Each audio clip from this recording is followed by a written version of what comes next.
On s'intéresse maintenant à la deuxième équipe de Saint-Louis, la Rivière Sport. La Rivière Sport qui recevait la Saint-Pauloise. Une bien belle opposition sur le papier, puisque ce sont deux formations qui sont capables de distiller, de développer un très bon jeu. Et puis deux équipes qui ont également assuré d'ores et déjà leur maintien parmi l'élite la saison prochaine. Donc on peut imaginer que c'était un match tranquille et ouvert, voire agréable. Et bien la réponse tout de suite sur des images de Yanis Ferrer et des commentaires de Yves Morel. Effectivement, Alain, ce fut un match enlevé puisque fertile en but, 4 buts, c'est intéressant pour ce match entre l'équipe de la Rivière Saint-Louis et Saint-Paul. Il ne fallait pas arriver en retard puisque sur la première action de la Saint-Louisienne, eh bien, c'est Moutoussamy qui part sur l'aile gauche dans le style caractéristique de celui de son frère et un centre pour Loulou Chassan. 1-0, on jouait depuis 2 minutes, beaucoup de Saint-Paulois n'avaient pas encore touché le ballon et déjà ils étaient menés par 1-0, ça ne pouvait pas mieux commencer pour l'équipe de la Rivière Saint-Louis et ne pouvait pas plus mal commencer pour Dafreville et les siens. L'égalisation aurait pu arriver sur cet exploit de Hubert, il déborde sur l'aile, mais le tir de Jean-Jacques n'est pas assez appuyé pour inquiéter Thierry Goré.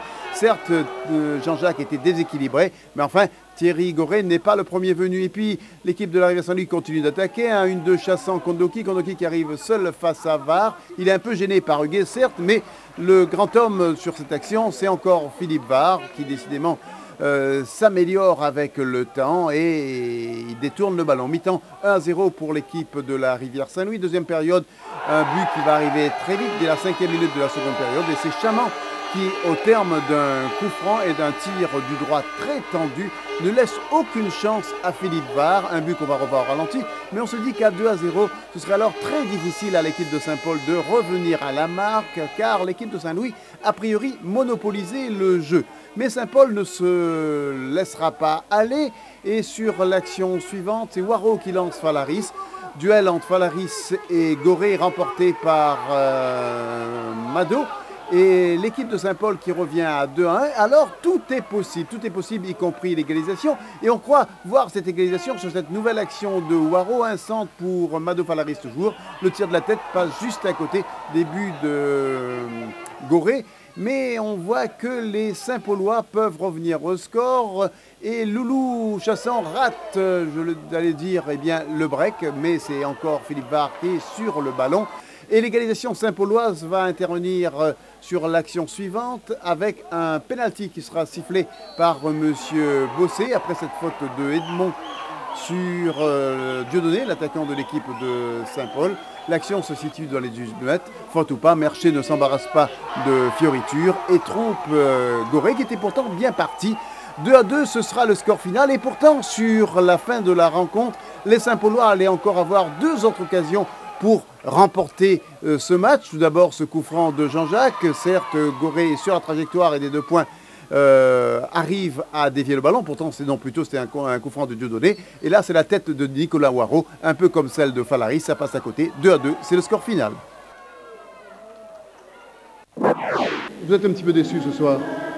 Très déçu parce qu'on avait fait une bonne entame de match. Et on menait la Saint-Pauloise, on tenait bien l'adversaire très haut et puis on procédait bien par contre. Et puis la deuxième mi-temps, on a cru que tout était arrivé alors que la Saint-Pauloise a su justement faire comme nous et partir en contre et marquer 2 buts. Et c'est sûr qu'on est déçu par rapport on tenait le match, quoi. Mais qu'est-ce qui a été le petit grain de sable qui a enrayé la machine? Je pense que c'est des erreurs de jeunesse, parce que on tenait le match. Je vois pas pourquoi on s'est laissé dominer dans les duels déjà, et puis ça a fini par tourner à l'avantage de la Saint-Pauloise, malheureusement, pour nous.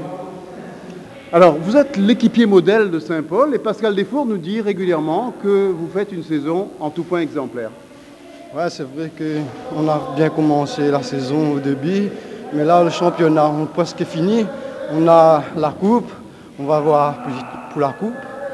Mais ce soir, à un moment où vous aviez eu peur. Ouais, on vient de recommencer le petit rêve qu'on avait, et on va voir plus tard, c'est-à-dire pour le plus tard. le championnat, maintenant, c'est en roue libre. Et la Coupe, Saint-Louis est un gros morceau. Ouais, c'est le plus gros morceau de la Réunion. Ils ont gagné presque le triplé l'année passée.